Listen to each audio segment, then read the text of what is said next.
Hi everyone, I hope you guys are having a great day. Today I will be reviewing a pair of slides I just picked up. Here is the Hoka Ora Recovery Slide 3. So these slides are the third generation, designed off the predecessor, which is the Ora Recovery Slide 2. So the second generation has been a staple, not just for my wardrobe, but for my life.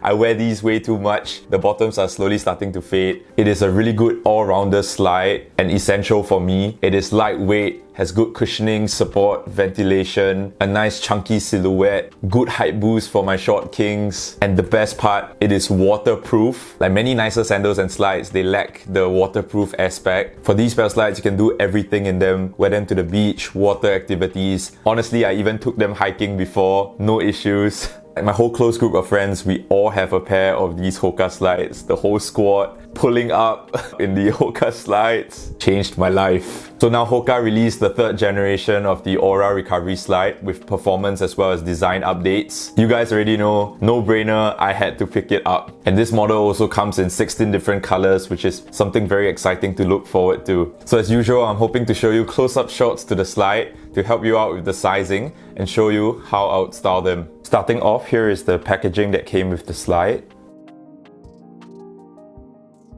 Here is a first look at the slide. Here is the hang tag. And you'll notice the silhouette of the slide kind of resembles a boat. Hoka calls this the early state meta rocker. It probably provides more stability as well as support to the user. Hoka says it is made with an injection molded sugarcane EVA midsole, and the outsole is made from an injection molded EVA. On the external side, you have the Hoka branding. And at the back, you have this dual density geometry design. Here is the instep, very similar design with the Hoka logo in front. Now moving on to the upper, Hoka added 5 ventilated airflow channels, allowing for the slide to be more cooling. Here is the back view of the slide, where the outsole curves upwards. Now moving on to the footbed, Hoka says it is constructed with an earth-friendly sugarcane material. It is nice to see Hoka incorporating sustainability into their designs. And zooming in, you can see this printed or slightly textured design. It is probably added on to improve traction, but based on how thin and light it is, I doubt it would have significant effect. This print could be seen on the upper of the slide as well.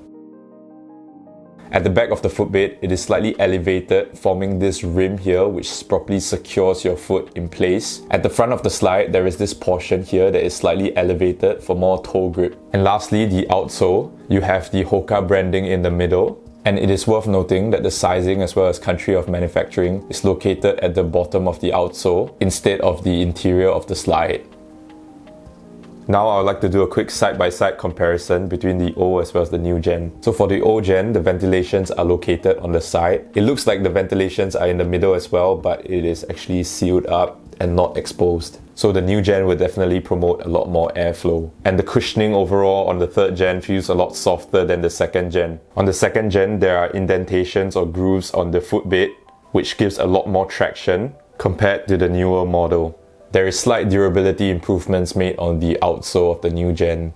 Now moving on to sizing, I'm normally a true to size US 9 in most Nike sneakers, and for designer shoes I tend to wear a European 42. For the second gen Hoka slides, I picked up a US 9 and it fits me perfect. For the third generation, I tried the US 9 in store. While standing still, it fits me perfect lengthwise. But when I was walking around, this back part, this rim here which extends quite high up, actually rubs against my heel when I'm walking, and it was quite annoying. The back heel design isn't found on the second gen, so nothing is really blocking the heel. So eventually I settled with a US 10, I went one size up.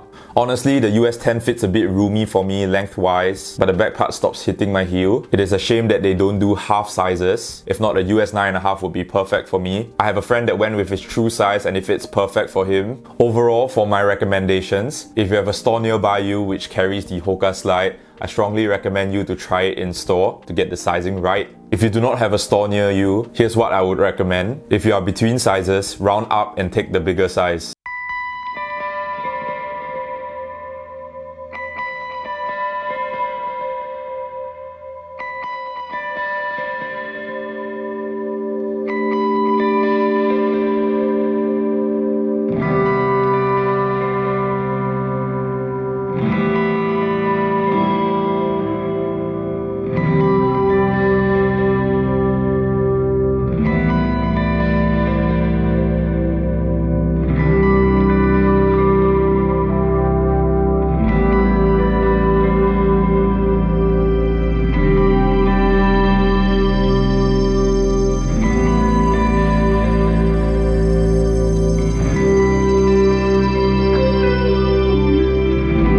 thoughts on the slides. First of all, the quality as well as construction. The quality itself is decent, nothing mind-blowing. It is a regular injection molded slide. I don't see them breaking down on me. It feels substantial and it feels durable overall. I'm curious to see how the outsole would fare because on the second generation it wears out quite fast. And next off, the comfort. The foam itself is definitely softer than the Recovery Slide 2. However, I want to point out on the footbed, because on the second gen they had grooves on the footbed which gives a decent amount of traction when I'm walking. My foot does not slide. But on the third gen it is entirely smooth. I foresee a slight issue when I'm wearing socks or when the footbed gets wet. So I hope they bring back the grooves or improve the traction on the next gen. And lastly, the functionality of the slide. Like I mentioned, it is an all-rounded slide, lightweight, good support, cushioning, ventilation, good silhouette, all black, muted color. It is a staple for sure. Overall, I definitely recommend it. Just make sure you get the sizing right. So I hope this video has given you the information you need on these pair of Hoka